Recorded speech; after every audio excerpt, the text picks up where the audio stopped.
Әлемде сіз білмейтін миллиондаған жануарлар барын білесіз бе? Дүниежүзілік табиғатты қорғау одағының зерттеуі бойынша бұл жануарлардың 40%-і 2006 жылдан бастап жойыла бастаған. Біз сіздерге біздің планетамыздағы сирек кездесетін жануарлар туралы айтатын боламыз. Жираф Ротшильд.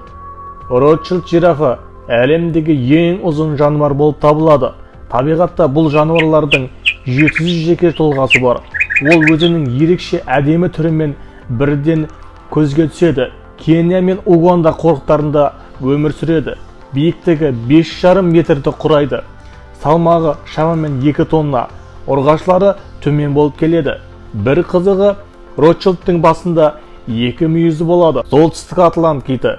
Солтүстік Атлант китінің ұзындығы шамамен 21 метр, салмағы 100 тонна. Қазіргі таңда бұл китті жаңа Англия суларынан және Мексика шығанағынан табуға болады.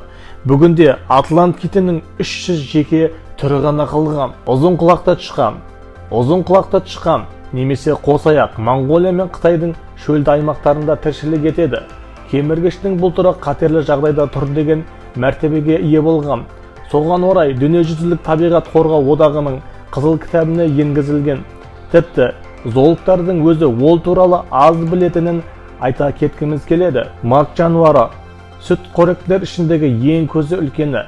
Индонезия орман тоғайында, Сулавесиде және соған қарасты аралдарда тіршілік етеді. Осыдан 55 жыл бұрын пайда болған.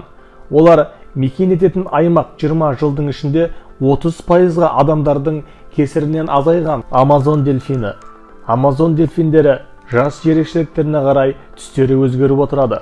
Мәселен, жас Амазон дельфині сұр түсті болса, жасы келгендері қызғылт түске ауысады. Бұл дельфиндер сұсты әрі қолға тез үйретілмейді. Сонымен қатар ол сирек кездесетіндіктен тұтқында ұсталады. Видеомыз ұнаса лайк басып, өз пікіріңізді жаза кетіңіз.